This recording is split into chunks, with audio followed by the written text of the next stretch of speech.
بسم اللہ الرحمن الرحیم۔ السلام علیکم۔ ہریش کمار ایک ایسے ہندو کا نام ہے کہ جس کی آپ بیتی دنیا کے ہر میگزین میں چھپی تھی۔ ہریش کمار پجاری گھرانے سے تعلق رکھنے والا ایک ہندو تھا۔ فزکس میں پی ایچ ڈی مکمل کرنے کے بعد ہریش کو یونیورسٹی آف دہلی میں لیکچرر کی نوکری مل گئی۔ 1986 میں جب وہ لندن کے ایک اعلیٰ یونیورسٹی میں زیر تعلیم تھا تو تب وہ اسٹیفن ہاکنگ کے لیکچرز اور کتب سے ایسا متعارف ہوا کہ اپنے ہندو دھرم سے ہی متنفر ہو گیا، یہاں تک کہ وہ اللہ تعالیٰ کا ہی منکر بن گیا۔ یعنی وہ کہا کرتا تھا کہ کائنات کا کوئی گاڈ نہیں ہے۔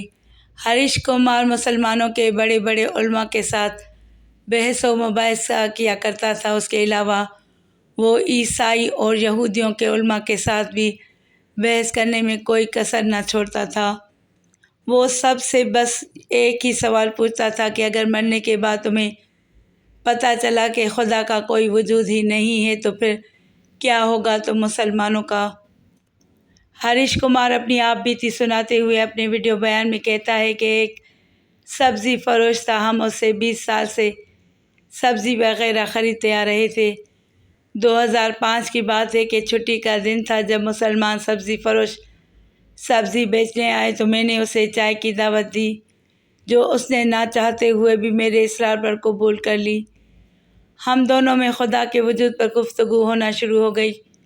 کچھ دیر تک گفتگو کرنے پر ہریش کمار کو معلوم پڑ گیا کہ سبزی فروش سادہ سا مسلمان ہے جس کے پاس دین کے بارے میں زیادہ علم نہیں ہے۔ وہ ایماندار اور 5 وقت کا نمازی تھا۔ وہ دیکھنے میں بھی سیدھا سادہ سا بندہ نظر آتا تھا۔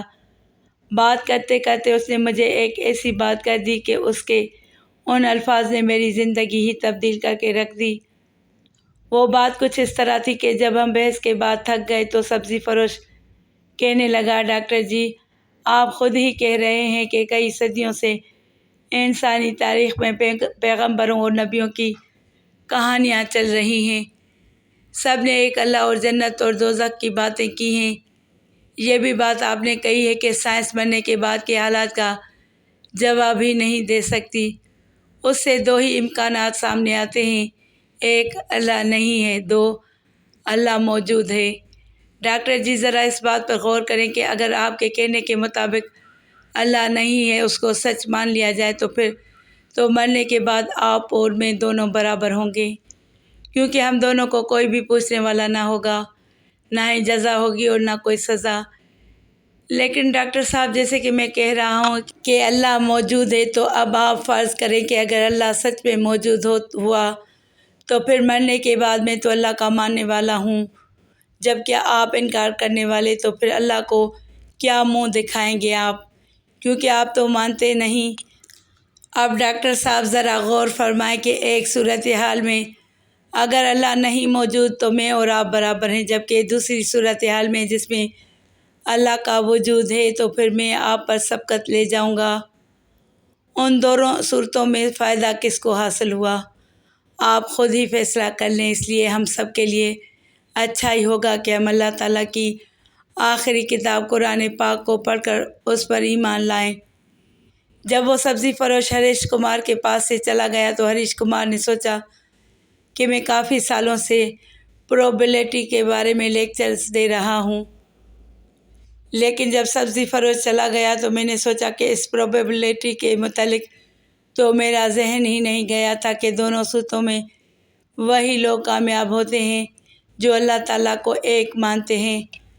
ہریش کمار کہتے ہیں کہ اس پروبیبلٹی پر غور کرنے سے کے بعد میں اس چیز کو تو مان گیا کہ اللہ تعالیٰ کا وجود ہے، تو اب میرے لیے مسئلہ یہ تھا کہ میں کس مذہب کو اپناؤں۔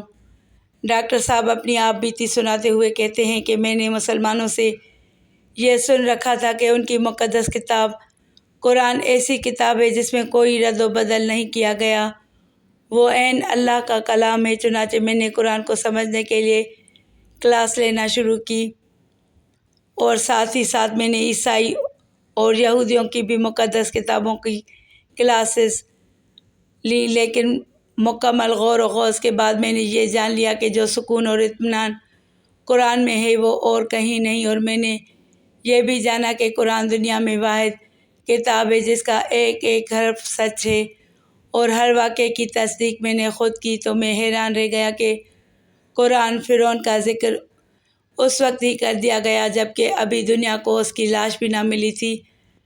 میں نے قرآن عیسائیوں اور یہودیوں کے اپنے نبیوں سے وعدے اور پھر ان وعدوں کے خلاف کے بارے میں بھی پڑھا، تو جان گیا کہ اللہ پاک نے تو محمد صلی اللہ علیہ وسلم کو اپنا آخری پیغمبر بنا کر عیسائیوں، یہودیوں بلکہ پوری کائنات کو کہا کہ حضرت محمد صلی اللہ علیہ وسلم کی پیروی اب سب پر لازم ہے۔ اس کے بعد ڈاکٹر ہریش کمار مسلمان ہو گیا۔ ڈاکٹر ہریش کمار کہتا ہے کہ مجھے 15 سال سے زیادہ عرصہ ہو گیا ہے کہ میں مسلمان ہو گیا ہوں۔ اس کے بعد میری ساری فیملی بھی مسلمان ہو گئی۔ اللہ تعالیٰ نے مجھ کو 3 بیٹیاں عطا کی، اب وہ تینوں ہی حافظ قرآن ہیں، لیکن اس دن کے بعد اس سبزی فروش سے میری کبھی بھی ملاقات نہیں ہوئی۔ اس سبزی فروش والے کا نام عبدالاحد تھا۔ جب میں مسلمان ہو گیا تو میں نے بھی اپنا نام عبدالاحد رکھ لیا۔ سبزی فروش انسان تو تھا لیکن فرشتہ صفت انسان تھا۔